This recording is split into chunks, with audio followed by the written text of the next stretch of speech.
And then I also did an adaptable scuba crossover with Jill Campbell and worked with Life Waters in St. Louis as well. They serve the adaptive diving community in St. Louis. A lot of work with veterans and other people who may or may not have had background in the military, but just a really interesting community to work with. Off-Gassing, a scuba podcast with host Nick Hogel.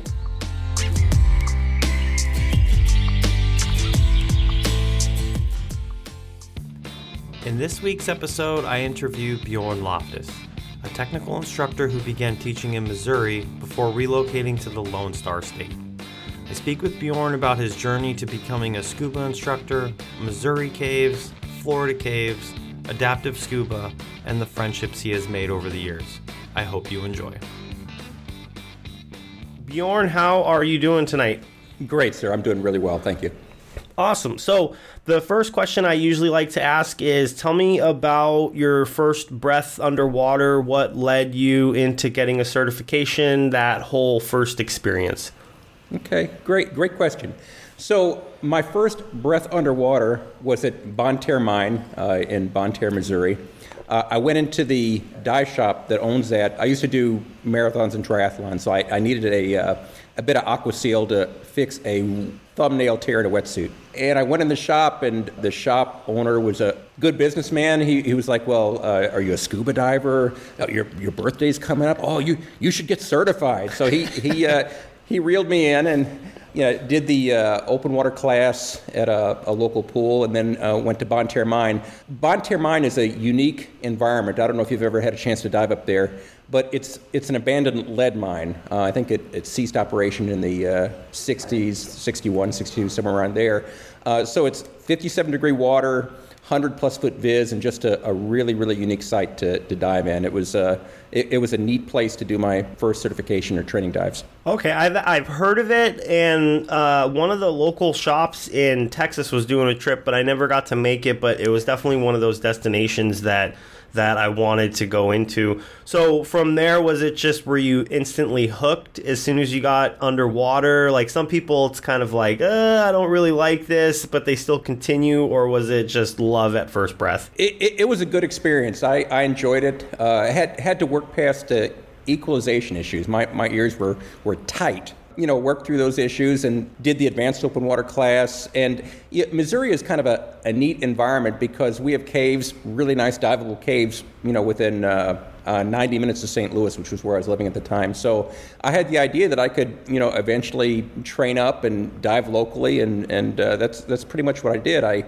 I did a few recreational courses with the shop there in St. Louis. It was SSI, so I did the search and rescue. I forget what they called it now, but some flavor of a rescue after advanced open water. And then I did a cavern class, and really, really enjoyed the cavern class. Went and dove out at Rubidoux Springs, which is a fantastic resource in Missouri.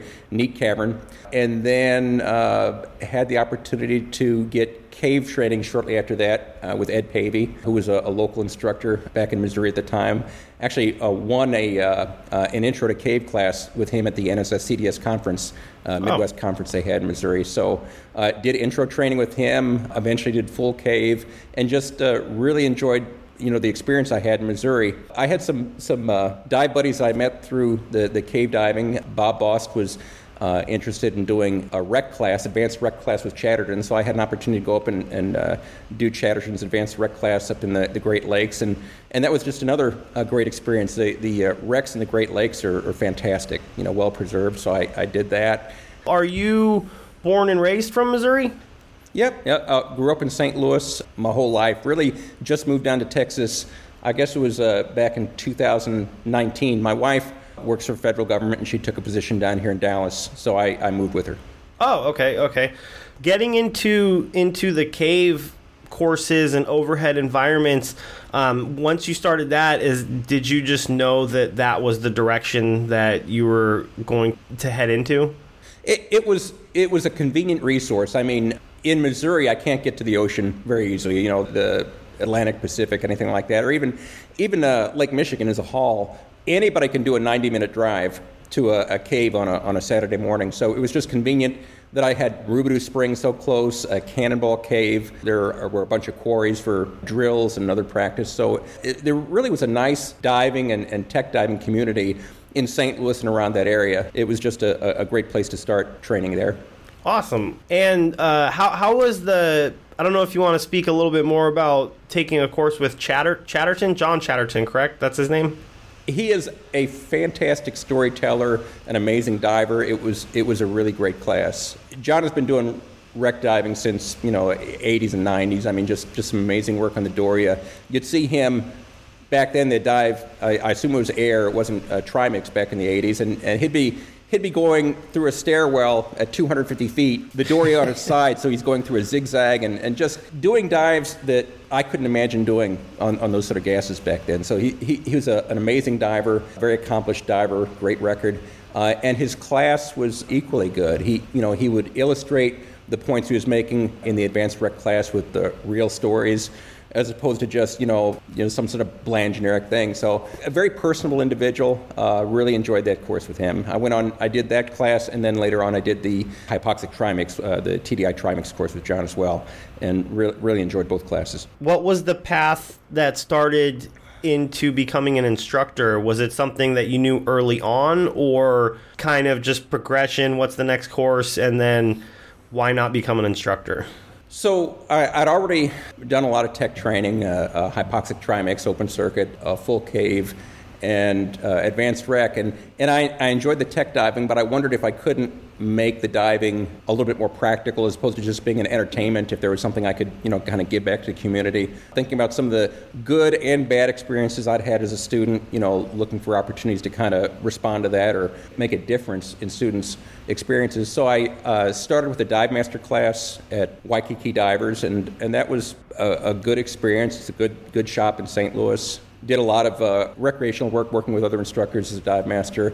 And then there's a natural progression. Once you're a dive master, they're trying to get you to level up, assistant instructor, et cetera. So eventually I was, an instructor, a PADI MSDT at Waikiki, and working just about every weekend. It was a good time. I enjoyed working with the students. Midwestern classes are, I don't know if they're more challenging or less challenging, but what we'd have to deal with are quarries. The visibility would range anywhere from 5 to, say, 15 or 20 feet on a great day.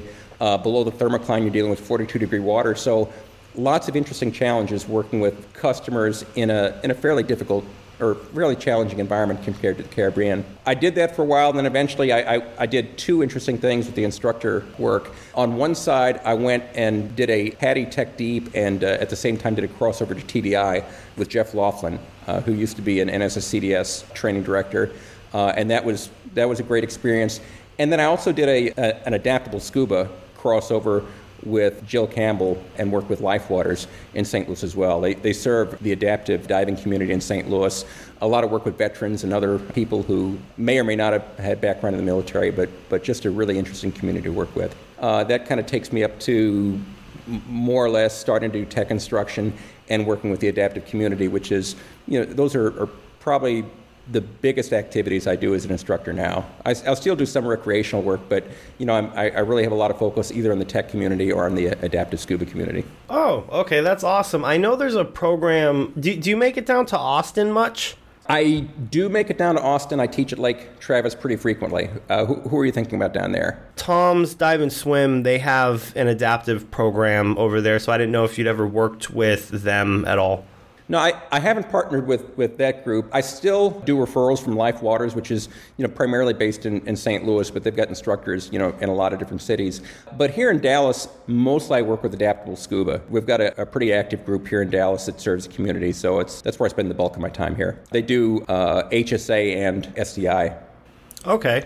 So just to bring it back a little bit, you were kind of going into it, but not so much I guess the recreational side of diving in Missouri. You want to talk about the cave diving that they have in Missouri? I know right now there's a place there that holds the record for the deepest cave.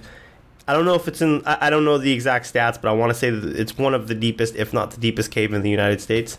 Didn't Mike Young do some exploration there? I think I know what I know what you're talking about. I haven't had any opportunity to dive there. There are only two publicly accessible caves in Missouri, typically accessible. Rubidoux and Cannonball are open to the public. There are some other caves that are open by permit. Blue Springs is one. An organization like the OCDA has done a lot of work in these permit-only areas, but what I could talk about myself mostly would be Rubidoux Springs and Cannonball. Rubidoux Springs is an interesting cave. Again, it's sort of moderate flow. Visibility might be, on an exceptional day, it might be 40 or 50 feet, but that's been pretty rare. So generally figure 5 to 15 feet is what you're going to get. Temperature's 57 degrees year-round. You know, it's not like you would see in Mexico or even Florida where there are opportunities to do traverses and you know, it's just one entrance, one exit. It was just a really interesting cave to dive in. The upper tunnel is sort of more volcanic. The upper part of it's got sort of a black, dark rock, dark cave, volcanic look to it. So the upper part would be 45, 50 feet, and then you can drop down through some stairs down to 145 feet, and that goes back for, I guess, 1,500 feet, 1,500 feet after that. The exploration of that cave has gone on quite a bit. I think the OCDA has pushed that back about 10,000, a little over 2 miles back in the system. So really neat exploration there from the OCDA. Those are 17-hour dives, so they definitely should get recognition for the work they've done on that. And then Cannonball is under Lake Wapapello by Poplar Bluff. So you've got a blackwater lake and go down about 30 feet through black water, and all of a sudden everything will open up as the lake water gets displaced by the spring water, and then you can see the opening. And again, there's a sort of a restriction there to get into Cannonball, but once you get in, really beautiful silt formations. You go back at a depth of about 45 feet for 700 feet or so, and then you can drop down into a pit that will go down to, well, the restriction in the pit is at 285, generally, depending on lake level. So sort of a funnel-shaped pit down to 285, and then on rare occasions, people have been able to push that restriction and go beyond and explore further. But I was never able to get in there. Flow was such that I could pass that second restriction. So generally, when you're teaching, will you head? I guess I'm not too sure of the drive to Missouri, but because I've noticed you'll go out to Florida quite a bit for when you're teaching cave classes. I do occasionally teach up in Missouri. Particularly, there's a customer up that way that would find the logistics helpful. But it's hard to compare a 57 degree, let's say 10, 15 foot viz cave with 70 degree, 50 to 100 foot viz in Florida. I mean, it's so much. Well, not just temperature and visibility, but going down to the Mill Pond, for instance, I've got 3 systems right there: Jackson Blue, Hole in the Wall, and Twin, right in a fairly small area. Or I could bump over to Vortex and add in that or some other caverns out that way. So in Missouri, if I was going to teach, I've got Rubidoux, and then 3-4 hour drive away, I've got Cannonball, and that's it. So just because of the conditions and the variety, Florida is a much better place to teach, even cavern and intro. And then looking at full cave, going out to High Springs, there are places where I can easily do circuits, traverses, high flow, low flow. So it's hard to sell training in Missouri when Florida, at least for me, is about the same distance away. Okay. So what's a typical, if you're not teaching a class, what's a typical, I just want to go out and fun dive? Are you trying to get into the caves or other overhead environments? What's a good fun day of diving for you? I've really enjoyed going down to Tulum. Rob Bartlett down there with Soldado Diving has taken me some amazing dives. The systems in Tulum, they're shallow, warm water, just beautifully decorated caves. So I really enjoy those trips, but I don't get out to Mexico as often as I do local dives here in the U.S. Other places I've really enjoyed diving: the Dominican Republic. When I did my full cave instructor class with Jeff Laughlin, we dove out in the Dominican Republic, and it was just beautiful out there.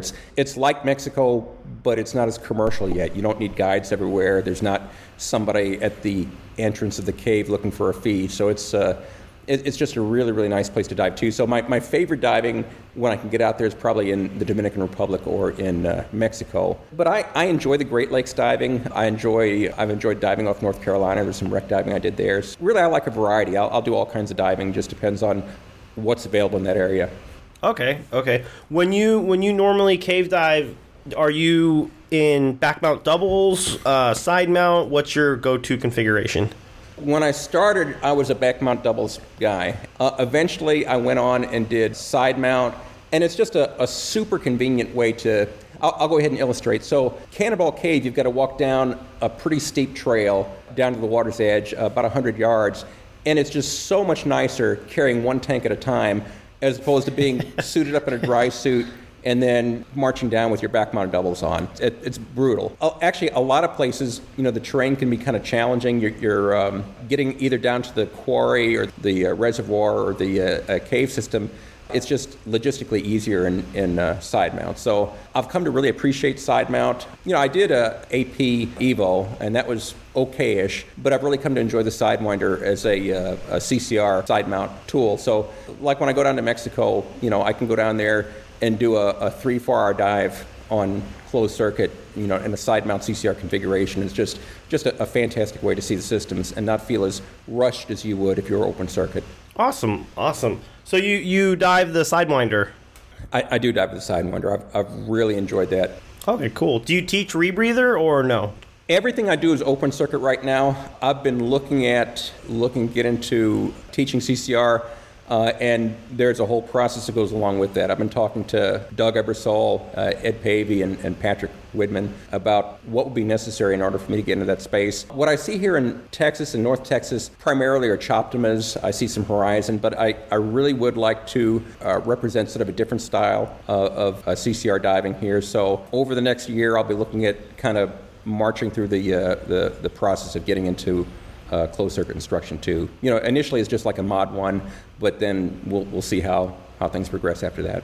Awesome. So tell me a little bit. I know I don't want to say Central Texas, but I did most of my certifications in the Lake Travis area. I've been to Lake Travis, some of the areas down there. Tell me a little bit more about the diving in the area you were at. You were just teaching a class today at Scuba Ranch, you said?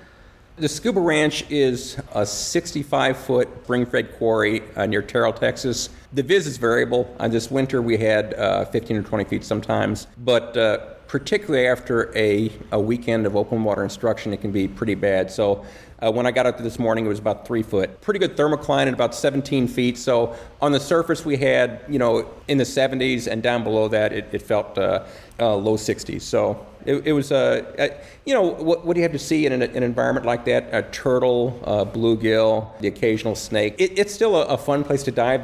They've put a lot of energy into bringing some attractions. They've got a 737 fuselage out there now, a number of boats and small planes. So it's a neat spot. The owner has put a lot of effort into developing that for the divers.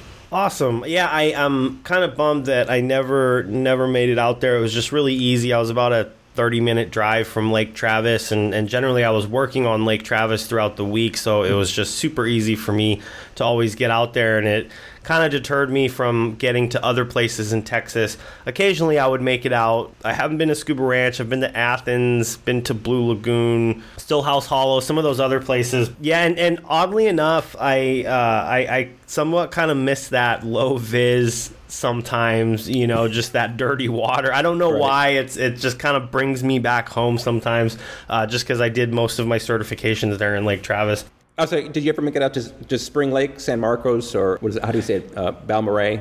I've never been to Balmorhea, because I think that was quite a drive from where I was at, and hopefully my memory serves me right, but I think there was usually not a wait list, but you had to make a reservation to get in there, and sometimes it would be kind of far out, so I never made it.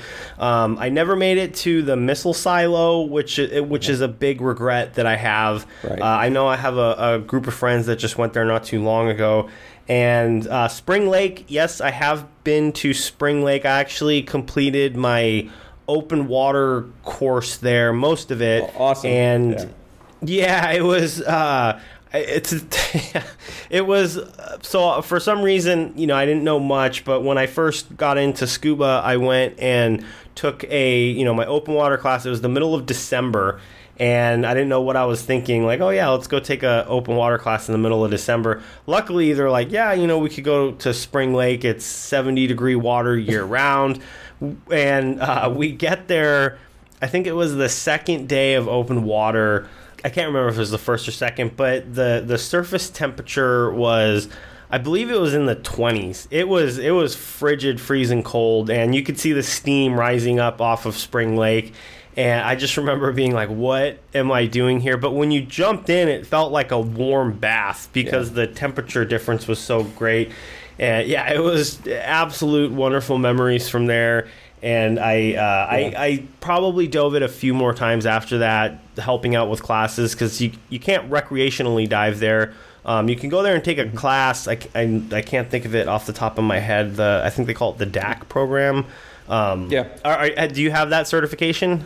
Mm-hmm. Yeah, I teach at Spring Lake every now and again. It's logistically it's hard because all the dive shops try and fill up those slots in the winter. But I have taught there a few times, usually in the middle of the week. Okay. Cool. Yeah, I'm planning a trip back to Texas at some point. So I don't know if you're familiar, but I'm actually based in Malaysia. I moved from Texas to Malaysia.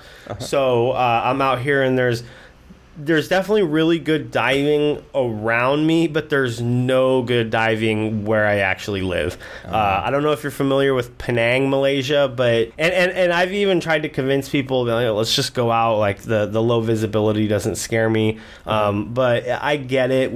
You're an hour flight to some of the best diving in the world, so nobody wants to go out here. Yeah, it's hard to compete with that. Yeah. So when you're teaching, like, how does one get a hold of you if they wanted to take a class, like just via social media, or do you have what's a good way to get a hold of you? So I've got a Facebook business page set up. So Bjorn Loftis Diving on Facebook. I've got Instagram and email and phone. So whatever channel works best, people reach out to me.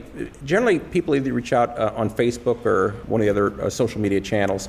And I try and keep a flexible schedule. I do sort of bespoke classes, so small classes with whatever that student's goals are in mind. I mean, and tech diving courses are frequently like that. When you do the recreational, 12 students in a small pool class, that's one experience, but that doesn't work for either hard or soft overhead training. So I like to talk to the student to find out what their goals are, kind of what their background is, and put together a program that helps them reach their goals on the tech side. And then adaptive, you never know what sort of goals or challenges somebody's trying to face. So again, you sort of have an interview and try and work out a plan that meets a person's goals and gets them to where they want to be.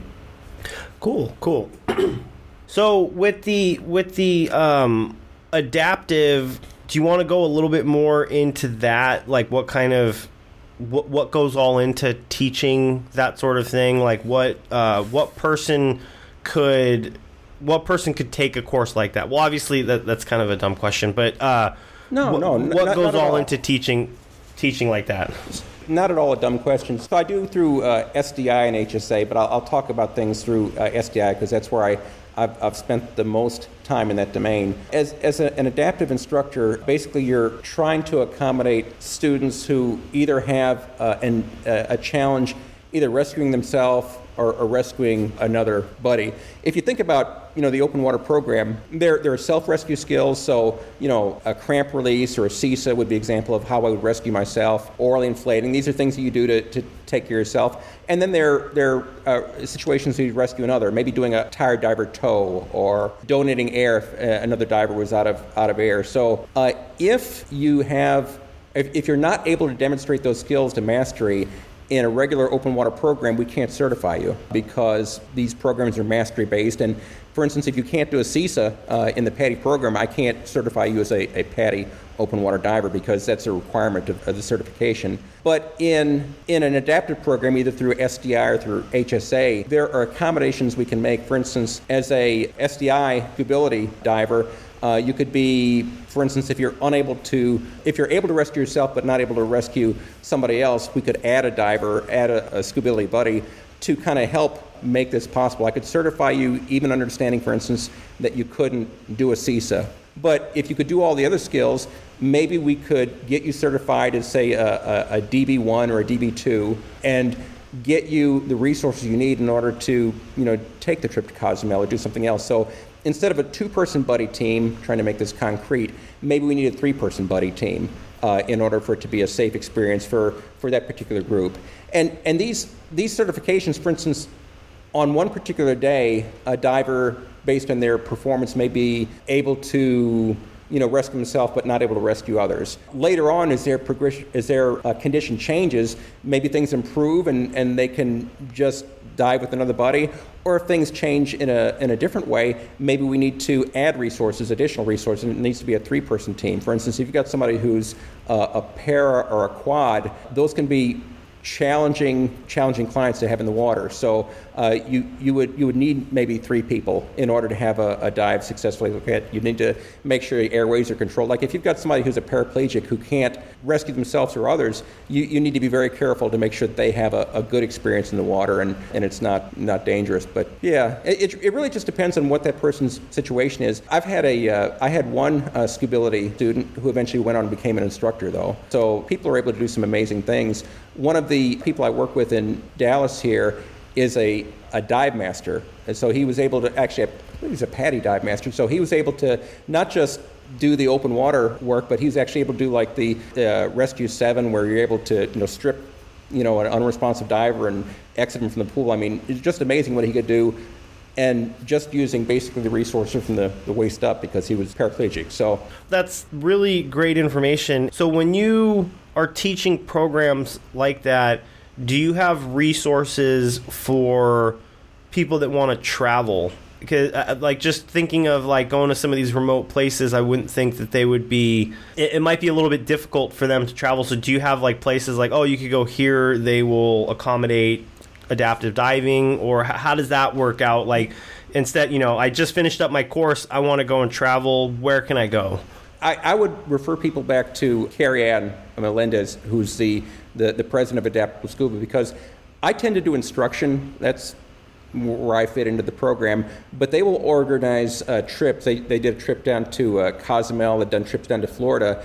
And they have found charter operations and hotels and other facilities that are able to accommodate any number of different sort of clients. And it's one of the things I appreciate about the HSA training I did with Dale Davis was sort of a sensitization where we had to do a good portion of the training from a wheelchair, wearing a catheter bag. And you really get a sense of how, we were training at a hotel, how difficult it could be to navigate a hotel from within a wheelchair. The ramps and some places don't have good accessibility. So just getting in and outdoors and elevators. So Adaptable Scuba would be a great resource for people that were interested in traveling like that, because they've done a lot of the footwork of finding good resources in other areas that can support the sort of diving, both charter operations, boats, and hotels. Okay, that's awesome. And if somebody wanted to learn from you just the same way, they could reach out through your Facebook or Instagram, just adaptive diving, they could just reach out. It's the same thing. Yeah, I was going to say that I'll give you a contact for Adaptable Scuba and Life Waters as well. And if you could share those, I think that'd be great. Really appreciate that. Yeah, definitely. Awesome. So, any big trips planned in the future?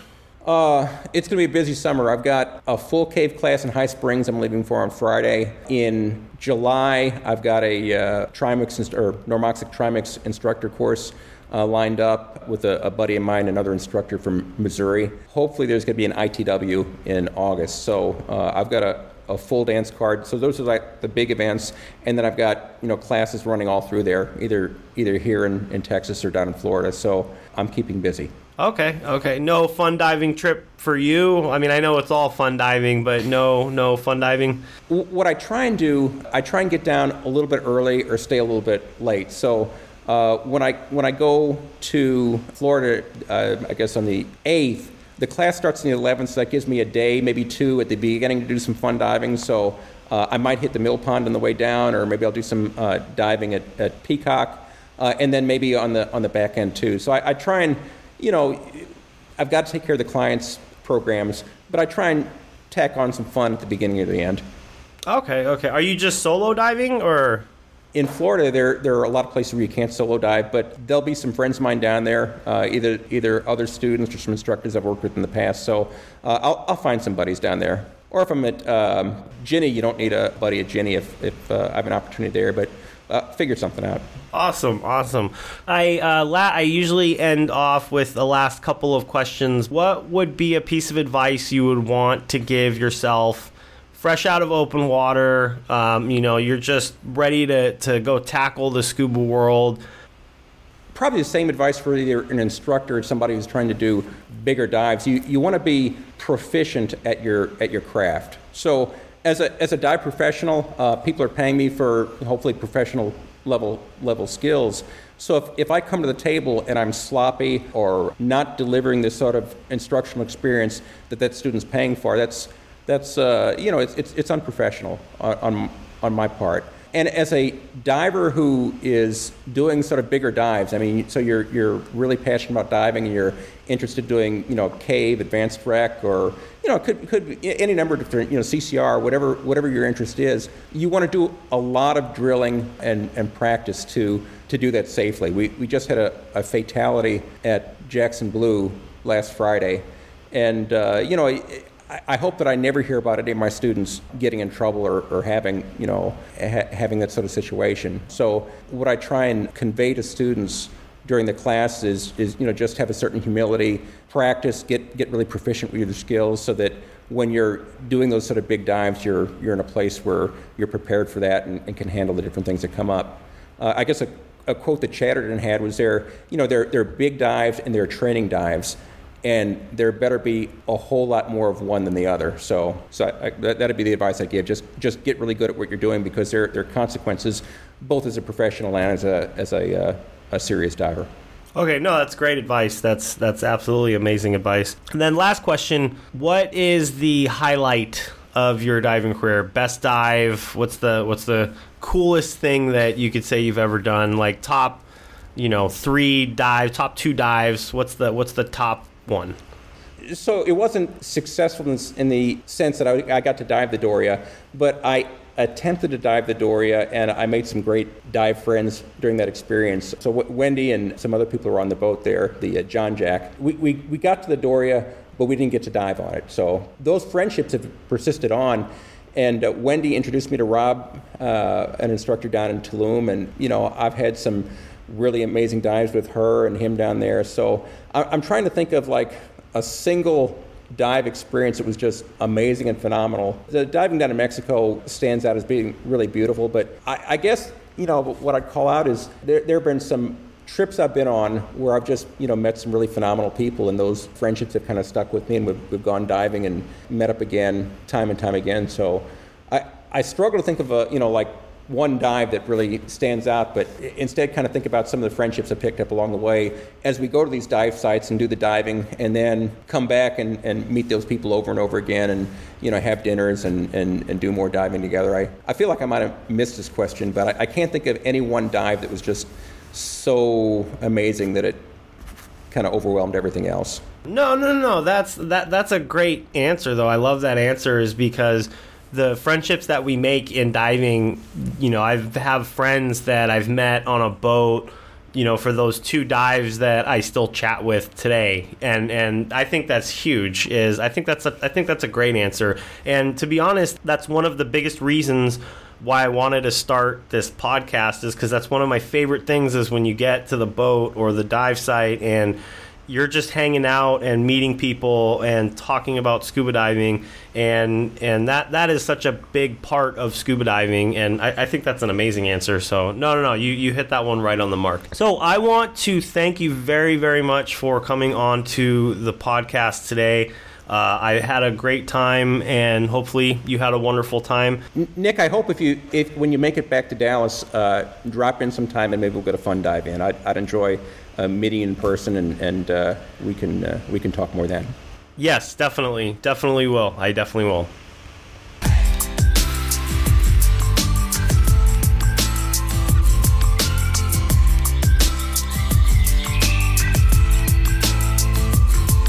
Off-gassing, a scuba podcast.